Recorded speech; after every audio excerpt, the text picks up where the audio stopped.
এবারে একটু মমতা প্রসঙ্গে যেতে চাই। মমতা বন্দ্যোপাধ্যায় তার রাজনীতি থেকে এখন একটু কিছুটা বিচ্ছিন্ন। তার রাজনীতি আসলে এখন কোন দিকে এগিয়ে নিতে চাচ্ছেন, বিস্তারিত আপনার কাছ থেকে একটু জানতে চাই।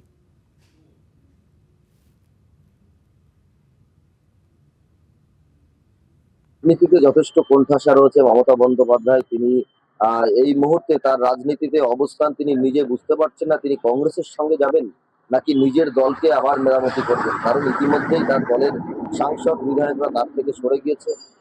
20 জন সাংসদ তারা নিজেদের মতো করে এনসিপিআই এর সঙ্গে যোগদান করেছে। অর্থাৎ আমরা যদি দেখি যে একদম সামনের সপ্তাহে কয়েকদিন আছে হাতে গোনা, 3-4 দিন বাদেই বাদল অধিবেশন সংসদে, সেখানে কিন্তু তারা আলাদা আসনে বসবে। এর জন্য ওম বিড়লার কাছে যে সংসদের স্পিকার, তার কাছে কিন্তু তারা আবেদন ইতিমধ্যে জমা দিয়েছেন। এবং তৃণমূলের তরফে অভিষেক বন্দ্যোপাধ্যায় এবং তৃণমূল সচিব মমতা বন্দ্যোপাধ্যায় তারাও ওম বিড়লার কাছে গিয়েছিলেন। তারাও একটা লিখিত পত্র দিয়েছেন এবং জানিয়েছেন তৃণমূলের মধ্যে কোনো বিভাজন নেই, অর্থাৎ দ্বিতীয় কোনো দল নেই।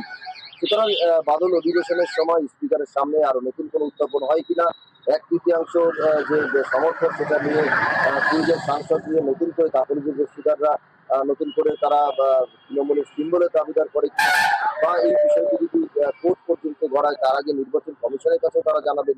এই প্রক্রিয়া কিন্তু হতে পারে। আপাতত যে দলত্যাগী বিরোধী আইন, সেই আইন থেকে বাঁচতেই তৃণমূলের সাংসদরা, মূলত 20 জন সাংসদ, আরো 2 জন আসতে পারেন শোনা যাচ্ছে, তারা এই সাংসদরা কিন্তু এনসিপিআই এর সঙ্গে হাত মিলিয়েছে। একদম ছোট দল এনসিপিআই, তার সঙ্গে হাত মিলিয়ে তারা সংসদীয় অধিবেশন, বাদল অধিবেশনের শুরুটা করবে, এমনটা কিন্তু জানা গেছে। তেমন না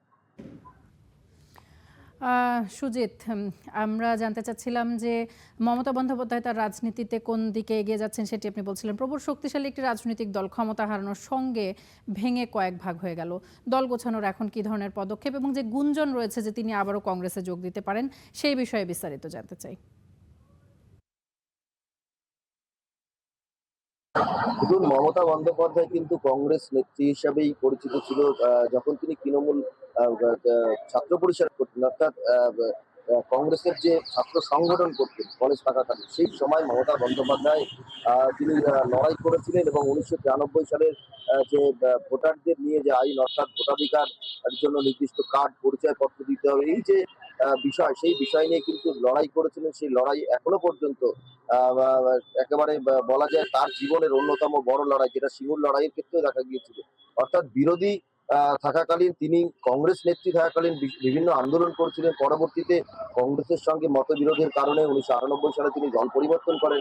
সেই পরিবর্তনের পরে এই যে সময়টা তিনি দীর্ঘ সময় কাটালেন এবং পশ্চিমবঙ্গের মুখ্যমন্ত্রী হলেন, এবং এই সময় যে 40% মানুষ তাকে ভোট দিয়েছিল, সেই মানুষগুলো কিন্তু তার পক্ষে সবাই আসতে পারছেন না। কারণ শাসক দল যারা রয়েছে, অর্থাৎ এখানে এই মুহূর্তে যারা রয়েছে বিজেপি, সেই বিজেপির তরফে কোথাও কি চাপ সৃষ্টি করা হতে পারে শাসক দলের উপরে, শাসক দলের কর্মীদের উপরে, এই একটা আশঙ্কা রয়েছে। অর্থাৎ শাসক দল যদি কিছু নাও বলে, সেক্ষেত্রে একটা মানসিক ভয় রয়েছে। কারণ ইতিমধ্যেই আপনি জানেন যে বিভিন্ন নেতা কর্মী প্রতিনিয়ত গ্রেপ্তার হচ্ছেন। অর্থাৎ তৃণমূলের প্রাক্তন বর্তমান সাংসদরা, এমএলএরা গ্রেপ্তার হচ্ছেন, নেতারা গ্রেপ্তার হচ্ছেন, তাদের প্রচুর সম্পত্তি পাওয়া যাচ্ছে এবং অনৈতিক কাজের সঙ্গে যুক্ত থাকা পাওয়া যাচ্ছে। কারোর বাড়ি থেকে টাকা উদ্ধার হচ্ছে, কারোর বাড়ি থেকে অস্ত্র উদ্ধার হচ্ছে।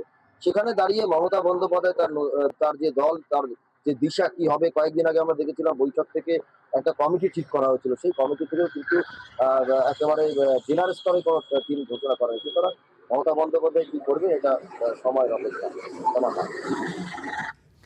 সুজিত, অসংখ্য ধন্যবাদ আপনাকে। আমাদের সঙ্গে যুক্ত হয়েছেন পুশিন এবং মমতা কেন্দ্রিক যে ভারতীয় রাজনীতি, সেটি আপনি আমাদেরকে জানাচ্ছিলেন।